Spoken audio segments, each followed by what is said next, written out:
Hey folks, seeing a bunch of people stream in. I'm Fraser from marketing at Boosted AI. Wanted to thank everybody for joining today, taking time out of your lunch. I will pass it off to Joshua Pantony, who's our CEO and co-founder at Boosted, who's going to talk today about generative AI in finance. Thanks very much, Josh. Thanks, Fraser. So I'm the CEO of Boosted AI. For those who don't know me, I've been involved in the space since about 2009. I got started by founding a company called Maluba, which was basically like a large Siri competitor that was eventually bought by Microsoft and turned into a division of Microsoft AI and research. I also did a stint at Bloomberg, where I helped start some of the earliest machine learning groups, and then ultimately started Boosted AI. And Boosted AI is a generative AI platform for professional investment managers. We have over 180 clients, some of the biggest asset managers in the world, collectively managing trillions in assets. And so I think it kind of gives us a bit of unique perspective in terms of how this kind of technology is useful, what we think some of the short-term effects of this technology are. And then near the end, I'll start showing some practical examples of exactly how this can be used in the financial domain, and sort of where we see the future is. But I guess just kind of starting off, when we think about where we've been over the past year and where we think we're going, our view is that for many companies, 2023 was really a year of experimentation. It was really a year where many firms were trying out technology for the first time and really trying to get a hold of, how can I use this? How is this valuable? Where can I actually find unlocks? And I think as we move into 2024, we've already started to see some pretty massive disruption with early adopters.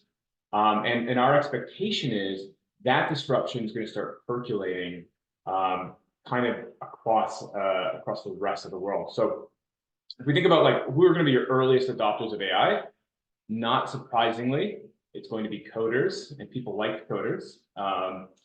And in that front, you saw kind of two things I thought were really interesting last year. Number one, Microsoft is reporting that engineers that have deeply integrated their generative AI platform for coders called Copilot have seen productivity gains of about 50%. Meanwhile, historically, the most popular website for programmers was this website called Stack Overflow.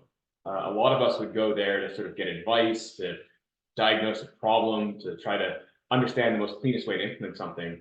As of last month, I think their web traffic is down almost 60%. So you're seeing traditional players in this space get, almost wiped out. I think Stack Overflow is going to become increasingly less relevant as time goes on.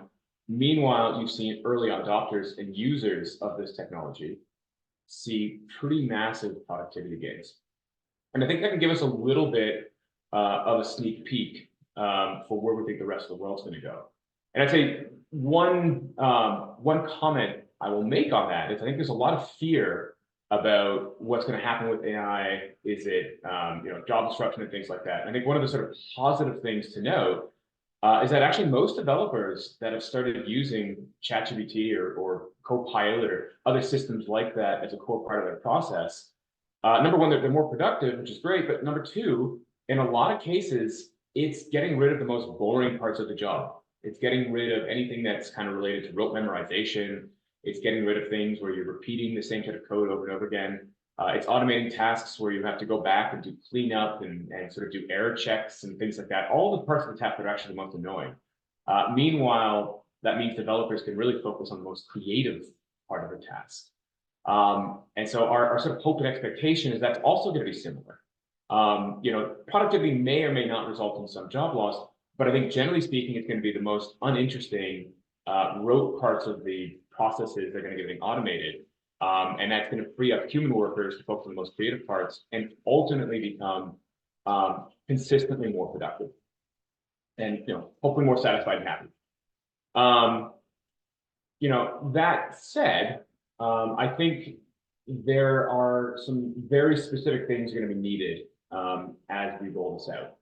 I think in particular, OpenAI, Microsoft, and other institutions really decided to focus on day one. We want to make these things really, really smart at programming.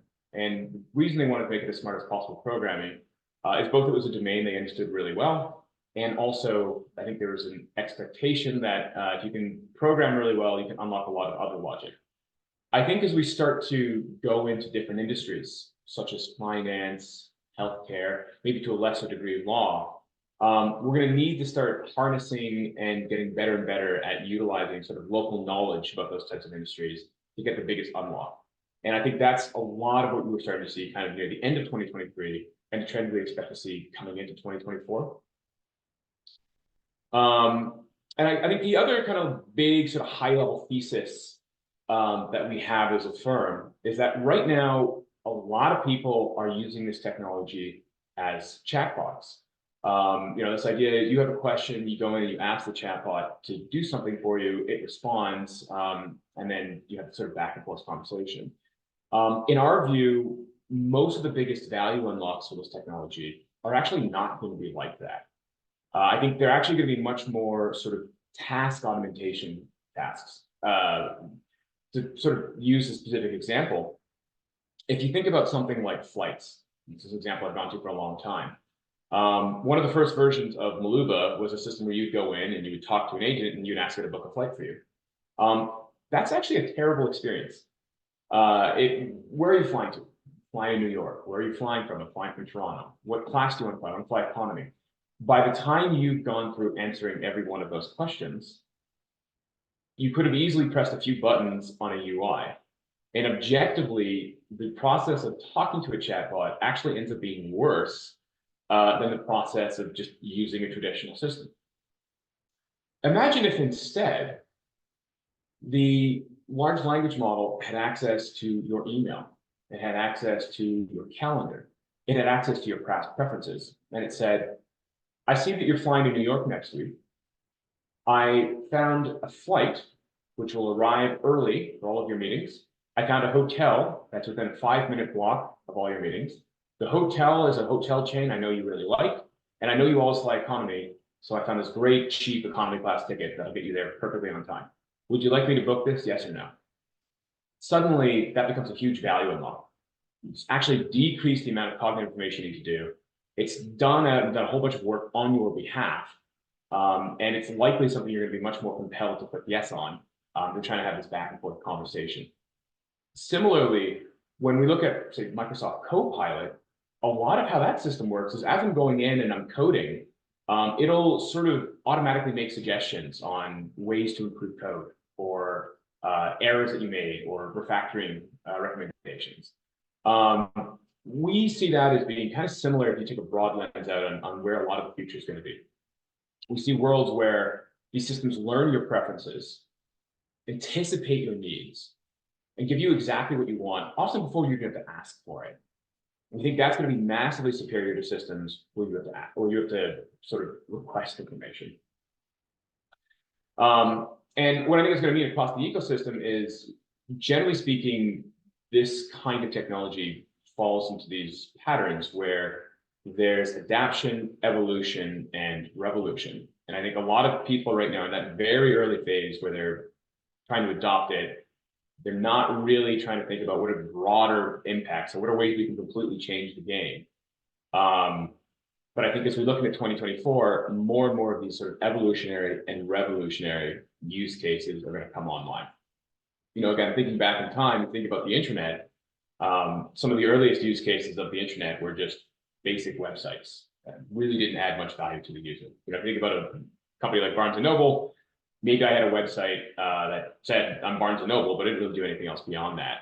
It took a little while before you had companies like Amazon that were able to completely change what it even meant to be a bookstore before you really started to see that sort of revolutionary impact. It'll be the same kind of thing for generative AI and these large language models. So with that said, I think there's going to be some really obvious winners, and I'm going to bucket that into the short term, the next, say, 3 to 6 months, And then I'll bucket it a little bit more into the long term, and I'll give a few examples of what some of those might look like. And kind of across it, we see it as basically these things are just going to get more important. More and more people are going to learn how to unlock this. And so that means anyone who is a provider of core infrastructure to actually build large language models is probably going to continue to win from this trend in the immediate term. So if you think about people that provide chips, processing chips, computation, think about companies like NVIDIA or AMD or other semiconductor companies. I'll just say anecdotally, even for a startup like mine, that's generally speaking had really good early access to a lot of technology, we still are having trouble getting access to as much GPUs as we would like. So there's going to continue to be, we think, a supply-demand imbalance in the GPU space for the foreseeable future. And then you can kind of go to the next category. And this will be companies that provide infrastructure. So think about the AWSs of the world, or the Microsoft Azures of the world. And I really would kind of break infrastructure down into two different types. There's going to be people that provide infrastructure that can help accelerate and build large language models. And that could include data, that could include compute, that could include just these kind of general cloud systems.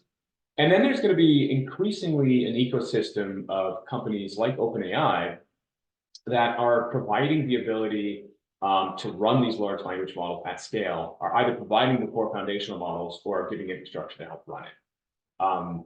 The sort of third category, as we look out, will actually be the early adopters themselves. The first companies to start using this, we think, will have a generational gap in capabilities over companies that don't.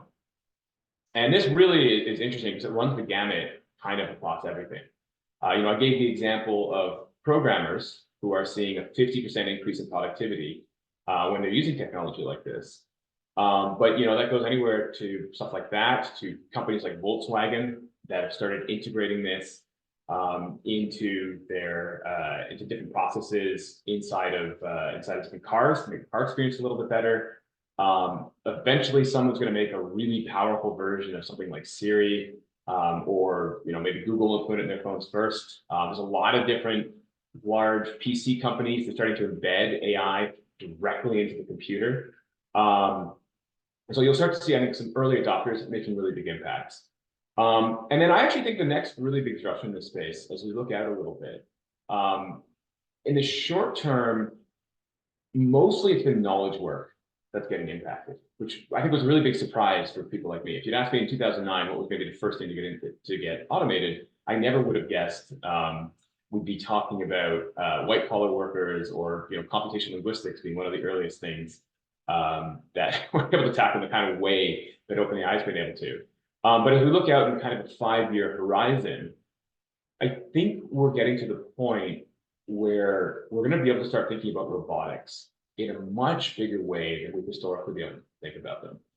We're getting to the point where we have these large language models that can handle audio, images, and text. And the computational capabilities, not quite there to be analyzing it in real time the way you're going to need to really scale these things up. And it especially becomes tricky if you want to run these in actual robotic chases. But again, if you think out, 3 to 5 years, we have all the basic technological building blocks to build a robot that can actually understand human commands, can understand semantic challenges, and probably start to automate different parts of the labor process. So that's a little bit more of a long-term bet, I think in 4 or 5 years out. But I think at some point there's going to be an OpenAI of robotics, and I think that's going to drive a lot of really interesting disruption. So short term, immediate term, any kind of company that's providing infrastructure for building large language models and scaling them out is probably going to be a winner. Medium term, early adopters of that technology, you're going to start to see really big dividends. And then longer term, I think you're going to start to see more industries getting affected by this in ways that are kind of hard to think about right now. When we think about finance in particular, though, I actually think of all the spaces, finance is one where AI is probably the most important, or going to be one of the most important things. And the reason I think that is because there's been this continuous arms race around data.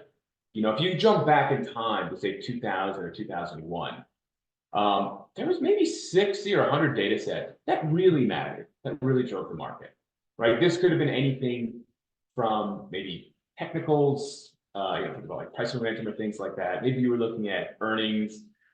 Maybe you were looking at, stuff related to analyst predictions and things like that. But if you jump forward to today, my company alone brings in over 100 millions of data points every day from over 150,000 data sets. And you think about the industry as a whole, we've gone from a world where you think about just analyst reports and, basic information around revenue to a world where we can now look at things like credit card data, market data. We can look at maritime data, truck reports, satellite images, all these kinds of things that would have been difficult to fathom in the past. And so we think a very sophisticated system that can go out through an ocean of data, pick out the sort of key islands of truly valuable, useful information, and highlight that to a human is going to be an increasingly critical part of the process. And generally speaking, the way that our system operates, the way we tend to think about that is really around building out those kind of capabilities. We're scanning through traditional data that you get from a fact set or an S&P, but we're also trying to look at things like trade publications, 10Ks, 10Qs. We're analyzing local newspaper, global newspapers, small publications, big publications, blogs. We're really trying to analyze every piece of data we can get in the world and do it in a way that we think was very difficult to do systematically before the advent of this technology. The kind of interesting thing about the space, though, is that the kind of knowledge you need to be able to tackle it, we think is a little bit different than other spaces. First, you need to be able to handle large amounts of numerical data as well as large amounts of text data. You still need to be able to understand sequences of prices. You still need to be able to understand that having $1 billion of revenue in 2023 means something fundamentally different than having $1 billion of revenue in 1988. You need to be able to understand that the meaning of the data shifts as the regime shifts. Having a huge amount of debt in 2024 means something fundamentally different than having a huge amount of debt in 2020, where rates were dropping and you saw more quantitative easing. And then when you want to actually start thinking about these things, you need to think about them in a much more detailed way than I think a system like ChatGPT is going to think about it. If you want to, as an example, understand how is the steepening yield curve going to affect my portfolio, or how's the Ukrainian war going to affect my portfolio? You need to first understand, well, what are all the things happening in the Ukrainian war? Then you need to understand, well, what are the knock-on effects from that? So the Ukrainian war, obviously, companies that operate in Russia or Ukraine might be affected. But then beyond that, real estate in Eastern Europe might be affected. You'll see some effects in commodity markets. You'll see some effects as blockades start to take place around supply chain. And then you need to kind of percolate that idea across your entire sort of market mosaic and understand how are these things actually impacting every one of these individual companies. So you've got this kind of combination of there's this huge amount of data and it's really value add, combined with you need a lot of domain specific knowledge, combined with you really need to do a lot more processing and analysis, and you need to do it around kind of different sets of data in a way that we think is really unique to finance and makes solving the problems in this space a very interesting challenge. And so as we think about solving that challenge and we think about where that leads, the human's going to continue to be a really important part of this. But increasingly, AI is going to be able to speed up a lot of the human processes. So, let's say that you are convinced there's going to be a trade war between the US and China.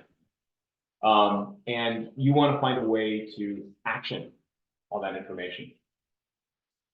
Certainly, you're still going to want to go out and gather a lot of information yourself.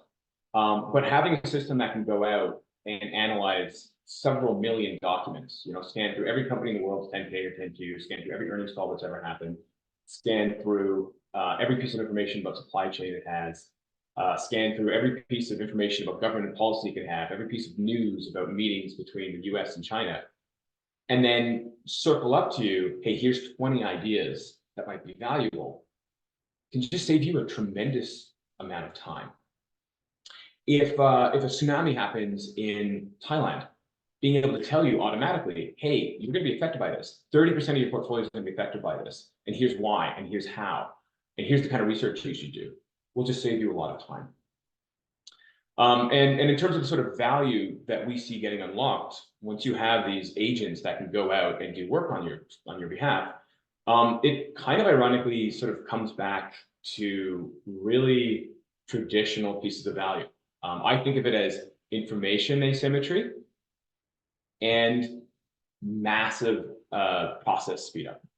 So in the information asymmetry, if you have technology like ours, and it's analyzing everything on the planet every second, you're going to learn about something important before you learn about it in other applications.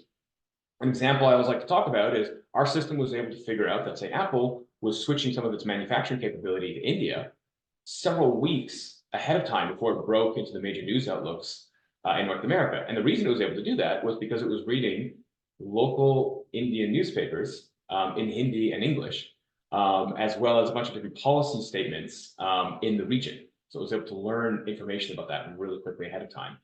Similarly, if there's a big geopolitical event, like a war breaks out or the Red Sea disruptions, technology like this can really quickly figure out within seconds, okay, here's what matters. Here's the part of your portfolio is going to be affected. And that lets you think about this faster. That lets you operate on this faster. And that gives you sort of information advantage over people that are not using technology like this. So it'll be the one side of it is basically as you integrate these things, it's still the human making the decision. It's still the human operating the space. But technology like this will enable you to operate quicker because you'll have information faster. And you'll end up with information asymmetry over people that are not using technology like this. The sort of other side of the house is taking different parts of the workflow process and making that a lot easier. And I think the easiest way to talk about that is actually just to sort of show an example. So imagine that you are a portfolio manager in the technology sector. And you've got a process that you follow. You wake up every morning, you're going to read through the news, you're going to then scan through a bunch of analyst reports, maybe find a few different ideas from that. Then you're going to go through a few different stocks, do a debt check on maybe what some of it looks like. Go through, maybe do a little bit of product analysis on, are these products well reviewed? Do people like these? Is the popularity growing? And then maybe you'll do a bit of insider check information on some of the information around the company. And then maybe as a sixth point, maybe you'll go out and do a call with management, or maybe someone else in your firm has already done a call with management, and there might be some information to glean from there. Right now, these are all steps that the human have to do, but it's very easy. Well, I should say easy, but it's very possible for large language models to automate pretty much everything I just showed you here. Imagine a system, and not only that, but imagine a system is doing this every second of the day, all the time. It's constantly going out and reading the news, and it understands what news matters for you. It understands the kind of thing that you look for. It understands your preferences, the watch list, the sort of portfolio, the universe that you look at, what your style is, and it's constantly finding valuable information. It understands how you think about analyst reports. It's able to analyze those analyst reports based on the way that you've historically done it. It understands the kind of patterns that you look for and care about when you're doing a deck check. It understands when you are looking for product market fit or acceleration or adoption, what those things mean to you and the kind of metrics you look for. And it understands what you look for in a management team. And that, then we think about all of this together, great, now I'm able to find a bunch of ideas really quickly. I can either use this to find ideas directly, or if I'm going to go out and find out which companies do I want to do management calls with, and when I go in there, what are the top 5 questions I should be asking? What are the things I should really be grilling into this business to understand if it's actually going to be value add or not? So, circling back on kind of the 2 big things we see in finance in the short term, one side of it is using technology like this to just get information a lot faster. But the second side of it is really in taking workflows, and it's still the same workflow you've been doing for years, but we're just going to accelerate it. We're going to make it faster. We're going to make it easier. We're going to save you time by getting rid of all the boring things you don't necessarily want to do, and just giving you time and ability to focus on what's the most interesting, valuable information that I should be paying attention to right now. And with that said, and I hope you'll forgive me for this, I actually thought showing a few practical examples of how people are doing this in our product might be a little bit helpful. And I should mention we're most familiar with our product, but a lot of what I'm going to be talking about, a lot of what I'm going to be showing you here, really are trends that we expect are just going to become the norm in finance across the space. I think we're one of the very early players in this, but I think there's going to be a lot of other companies that are going to be doing stuff like this. So to kind of show like one really quick example, a really common question might be, what's happening in the market and how should I position myself relative to what's happening in the market? And so in service of this, we have this technology that is going out, scanning through millions of documents every day. This could be everything from earnings. This could be, like I said before, trade publications, local, global news. This could be, earnings calls, analyst data if we have access to it. It's going to go through this, analyze what are some of the big things happening in the market that are going to have an impact. And then it's going to surface up to, okay, here's some of the big things that are happening that you maybe want to pay a little bit of attention to. So for my particular portfolio, it thinks generative AI, interest rates, the Red Sea shipping disruptions, and United States-China relations are all things that may have an impact. Okay, well, that's kind of interesting. Now I can click into this.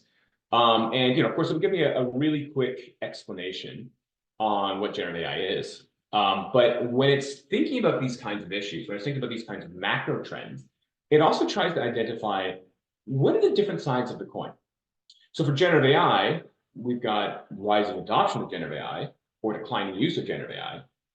If I was looking at oil, it might be rising oil prices or decreasing oil prices. If I was looking at the Trump-Biden election, it might be the probability of Trump winning the election or Biden winning the election. If I was looking at Red Sea shipping disruptions, it might be, is it going to get worse or is it going to get better? And so, right off the bat, it's sort of analyzing this in terms of what kind of regime do I think this issue is in? And then it's going to think about, well, what are some of the after effects of that? And the really cool and exciting thing about this is it's going to be able to explain itself every step of the way. So right off the bat, does it think AI is more likely to rise, or does it think it's more likely to decline? Right now, it's extremely confident that generative AI is on the rise. And it can cite some really short-term examples, SAP job shifts due to AI restructuring, the launch of a few no-code generative AI tool launches. But then I can kind of click into it and I can understand kind of what are all the things that have happened over the past year that have led to acceleration or deacceleration. And I'm just going to focus in on some of the major developments. And then it can also highlight, well, what are things that accelerated it or deaccelerated it? So, jumping way back in time, it thinks that when Amazon made a multi-billion-dollar investment in Anthropic, that greatly accelerated the probability that generative AI is going to continue. And you can see here that not only to describe the event, but it's citing specific articles that actually led to this conclusion. On the flip side, there's this massive copyright dispute happening with the New York Times. That's concerning to it. And it thinks it has a chance to deaccelerate. So even though overall it's bullish on the industry, there is a chance it may deaccelerate. And it's, again, able to sort of showcase and highlight, here's the main things that have happened, and here's some of the main articles that led to this conclusion. And you can kind of see at a high level, what are the big events that drove this? But then I also have the ability in, kind of the short term, what are some of the smaller things? What are things that led to adoption? Or on the flip side, what are some of the things that are deaccelerating it? So, even though mostly things are positive right now, I can see there is a cybercrime surge by certain ransomware threat systems. There's, been some problems with different undetectable fakes. Again, just more information around regulatory scrutiny of the Microsoft OpenAI partnership, et cetera. So I have this ability to sort of see both outlooks. The machine could give me its overall assessment on, are things more positive or negative, but I have the ability to understand its reasoning and where that information came from, which, as a side note, we think is the most important part of this technology. I think the biggest generational shift we're going to see with the newest generation of AI in finance is historic systems were really a black box. you really didn't understand necessarily why a machine wanted to buy a stock or sell a stock. You didn't really understand why the machine thought a certain stock or sector was going to be affected by something. You didn't know why it thought oil was going to drop or oil was going to rise. With this new technology, it can give you detailed explanations on exactly where its logic came from, and it'll cite sources. So you don't need to trust it anymore. It goes away from an exercise of trust and more into an exercise of analysis. It's going to feed through this ocean of data, really find the things that matter, and then you can go in and you can kind of argue with the machine. Say, well, I think the machine's right about this or wrong about this. And hopefully it's giving you insights you wouldn't have found elsewhere. And it's giving you knowledge and capabilities faster than you would get it through a traditional system. So, okay, cool. Jump back to the example. It thinks generative AI is going to rise. And then it thinks, well, what are some of the main effects of that? So I think there's going to be increased generative AI development. There's going to be efficiency and innovation in product and service delivery. It thinks there's going to be further development in alternative AI technologies. There's probably going to be AI in education and training services. Some companies will see some operational stability. Tech investment overall is probably going to accelerate. And there's going to be some companies that'll see some late adoption risk. If you're not one of the people using this may affect you in a few different ways. Down here, I can kind of see what are some of the big ETFs that are being affected by this trend. So if I really want to buy into, generative AI, if I'm worried about exposure to generative AI, what are some of the ETFs I should be looking for or not looking for? But also, if I have a portfolio of stocks, what are the specific stocks that are being affected? So same kind of thing when it talks about generative AI development, it's going to give examples of different things that have happened in the world that are either accelerating or de-accelerating this underlying trend. And same kind of thing. For each of these things, I can kind of click into it and see different examples of articles that led to this conclusion. But then really, really powerfully and really importantly, I can also find of the companies I own in my portfolio or of the companies in the S&P 500 overall, which are the companies that are going to benefit from this? Or, on the converse side, which are the companies that are going to see this as a headwind? So it thinks EA, Google, Qualcomm, Amit, NVIDIA are all companies that are going to benefit. If I want to click into EA, why does it think EA is going to benefit? Well, really interestingly, internally, they have this big push to start integrating generative AI into different games that they're developing. And it thinks that may involve creating better services, and that may have, the effective tailwind for electronic arts. If I want to go to a slightly more obvious example, if I look at NVIDIA, it's going to talk about the different chipsets it's offering. It's going to talk about everything from what it's doing in the space for gaming to, developing on-platform AI chips to some of the bigger AI chips being used to actually train large language models. So again, it just gives you this ability to sort of filter through your universe and really understand what are some of the big impacts. And, I use this example as understanding what's happening in the market and how it's going to affect me. But if you're a macro trader or if you're a commodity trader, it can be really value add for you as well. Let's say I want to know are steel prices going to increase or decrease? Well, same kind of thing. It can give me a probability on if steel prices are going to increase or decrease. It can, again, highlight some of the core information that led to this and start to help me understand what are some of the broader impacts of it. Another really good example of this, more on the sort of time-saving side, one of the things we hear from clients a lot is that earnings season is really challenging to navigate. There could be as many as 80 different earnings calls in a week, all happening at once. People always miss things, and it's hard to know what to focus on. Well, in the same kind of way, you can come into this thing, and if it knows your watch list, if it knows the set of stocks that you care about, it can kind of highlight for you, hey, here's some of the really big earnings events that are about to happen that'll impact you. So, for my watch list, Dow is reporting today, or reported today. I can click into this, and it'll sort of show me what are all the different companies in my portfolio that'll be affected, why will they be affected, and then you'll also be able to see kind of an analysis on what effects of those companies the earnings actually had. I'll get into some examples of that in a minute. The other really sort of powerful thing around this is what we call watch lists. And the sort of basic idea behind this is, let's say you're covering 40 stocks, or maybe you're covering a few hundred stocks in a sector. This can help you really quickly understand what are all the major things that are happening in the world that matter to me. So again, that example of a tsunami happening in Thailand, if it's going to affect some of your stocks, it'll show up on this page.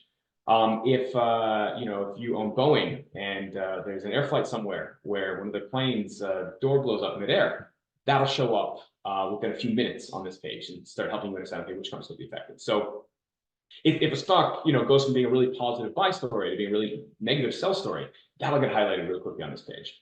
So, just a quick example, right, for my portfolio, I'm looking at Honeywell. What are some of the things that are affecting Honeywell? They're interesting. There's some stuff with the Ukrainian war and some stuff with the Fed interest rates that are affecting it. And again, same kind of thing. I can click into this and understand exactly how it's going to affect that business. If I circle out to something like Microsoft, there's going to be a whole ton of different things happening. But I can kind of click into this and sort of see well, what are the main sort of high level pieces of news that have impacted, or if I want to see just kind of a quick summary, what are some of the big things that happen? So we can see that layoff announcement that happened recently, that's going to show up here really quickly and highlight it for you. So something you might see on the other page is it accelerates and the ability to kind of go in here and drill into some of the information. Going to a broader example, as we head into NVIDIA, the NVIDIA earnings coming up soon, and people kind of want to know, well, what are some of the main things happening here? You have this ability to sort of understand at a high level, what are all the main macro things that might affect NVIDIA? Of course, generative AI is going to be an impact. United States-Chinese relations might be an impact. Cloud computing might be an impact. The possibility of a continued trade war might be an impact. There's some things happening in the Japanese economy that it might impact it. There's some stuff happening in self-driving cars. And then for each of these things, I can say, okay, well, what is some of the latest developments with, say, the United States-Chinese relations that are actually leading to concern or excitement around the NVIDIA stock? I can see kind of at a high level, what are some of the main drivers of the business? What are some of the main things that are going to help it? I can see, at a high level, what are some of the concerns, right? So supply chain complexity and execution risks continues to be a concern with NVIDIA. This is actually going to be accelerated by things like the Red Sea attacks and global trade problems like the chip ban in China and things like that. I can kind of see at a high level for the last earnings call, what were the big things that happened in that earnings call that mattered? What were some of the things that people talked about that were new? What were some of the things that changed? How did that impact it? And then, of course, I can take all this information at a high level and it can kind of synthesize it, both from a technical standpoint and a qualitative standpoint, and get to the point where it's sort of telling me all right, is this a high-risk stock? Yes, it's a very high-risk stock right now. Is it a buy? Is it a sell? And right now the system as an overall has it as a hold value. So again, kind of showcased a few different examples here. There's also a whole bunch of stuff that you could do hypothetically on portfolio analysis. I guess I'll maybe touch on portfolio analysis as one last thing. I think one of the most interesting things for me about generative AI and the space is thinking about regime risk in a truly systematic way. If you think about sort of traditional quantitative ways of trying to analyze portfolio risk, you could kind of break it into two different types of things. There was stuff like the Axioma and bar approach of the world, where I'm looking at my exposure to momentum, I'm looking at my exposure to value, I'm looking at my exposure to size, or you could kind of go in and try to do this correlation-based approach. The problem with the past few years is neither of those approaches have really worked very well.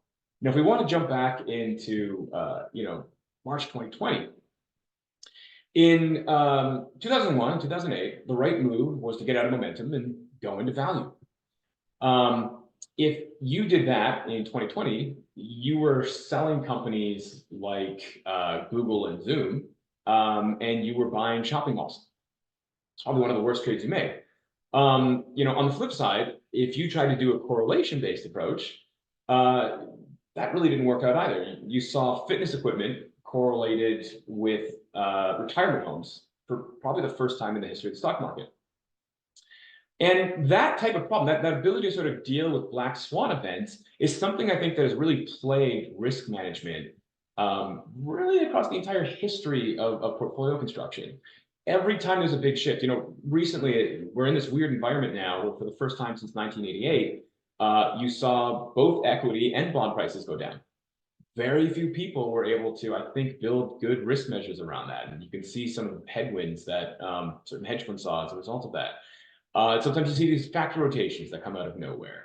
You might see, crazy geopolitical risks where you see different wars break out that are really hard to predict. Or you might see something like what's happening with Boeing right now with a major product defect.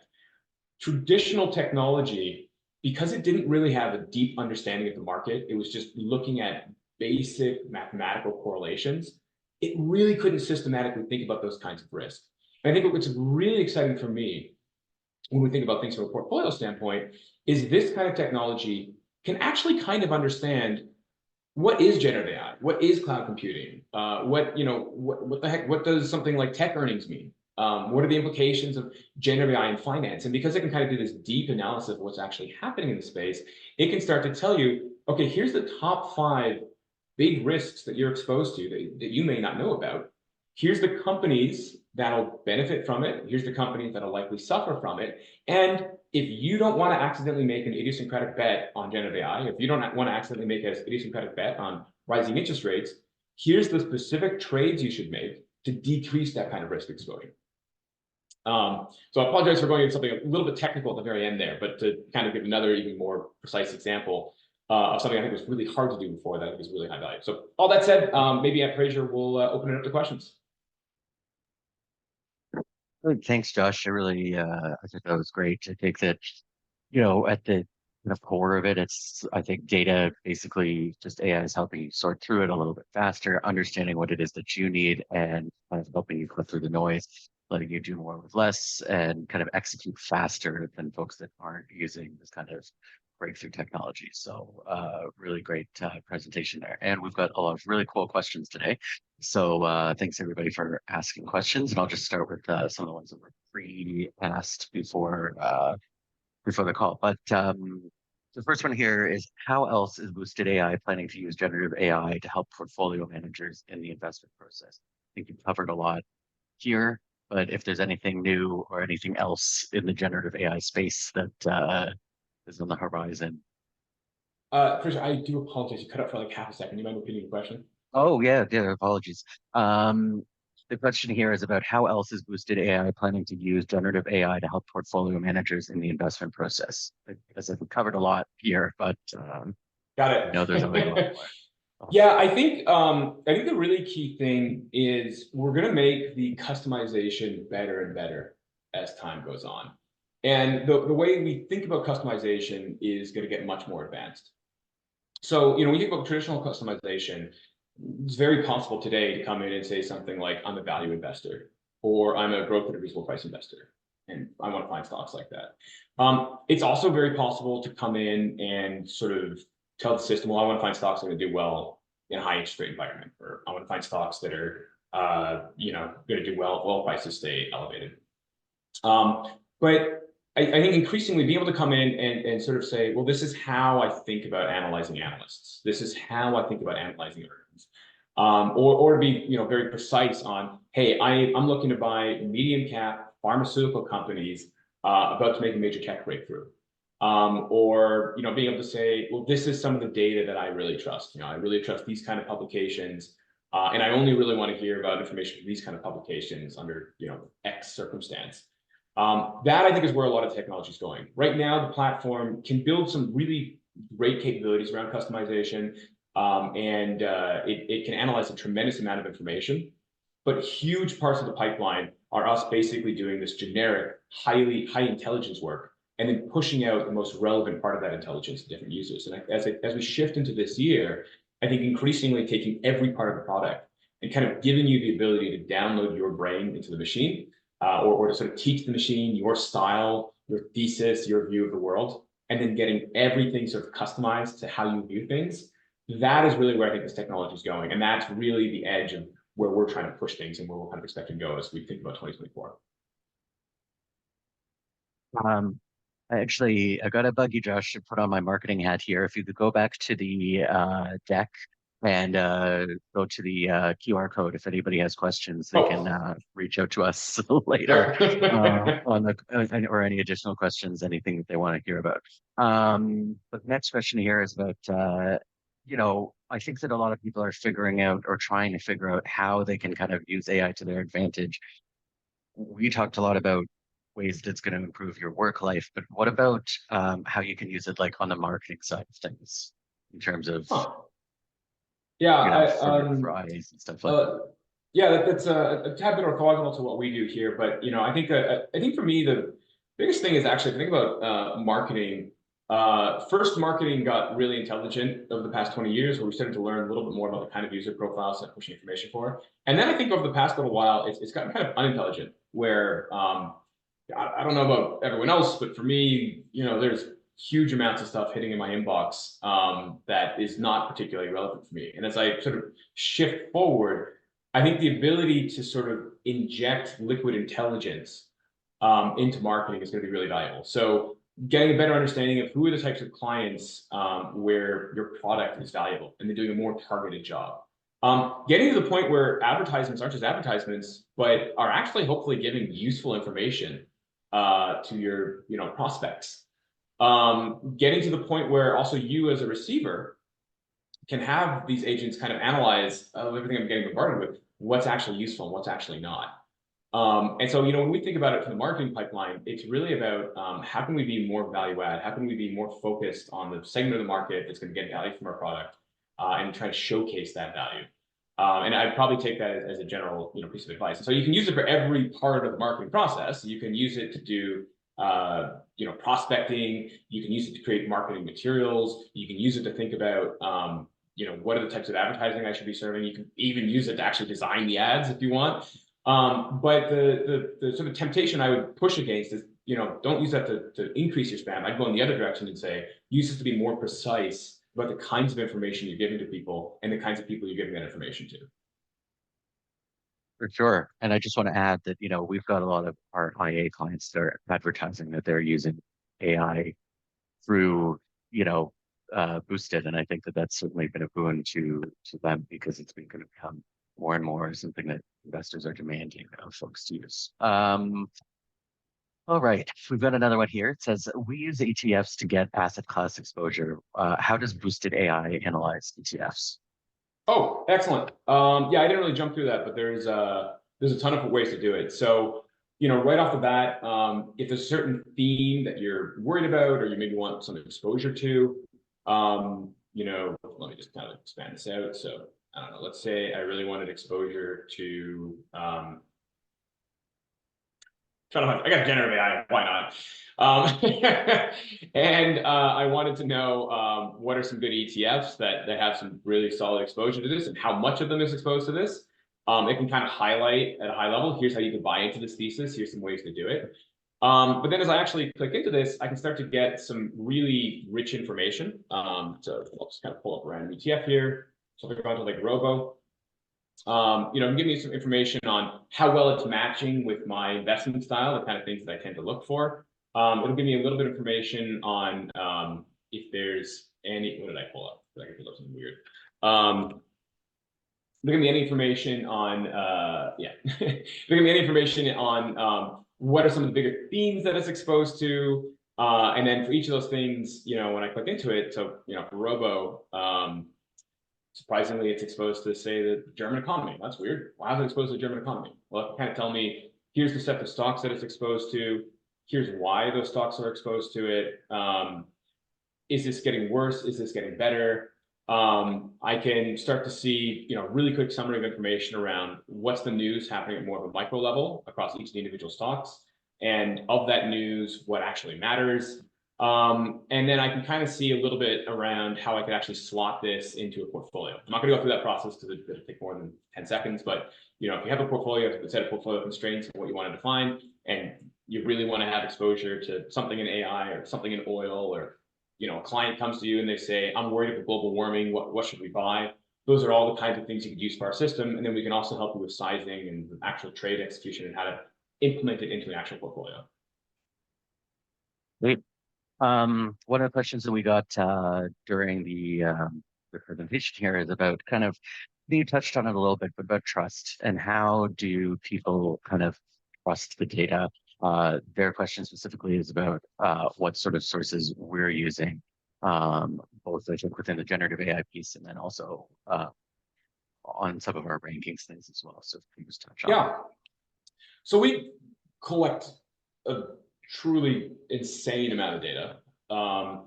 And you can kind of break it into different sources. So on the top end, we have deep relationships with companies like FactSet, S&P, along with smaller data providers like Owl Analytics, S3, um, or other even smaller data providers. So we have a whole bunch of different data providers that give us all the sort of traditional data that you would expect to see, alternative data, and this could be anything from like short interest information to analyst recommendations to balance sheet information, to ESG scores.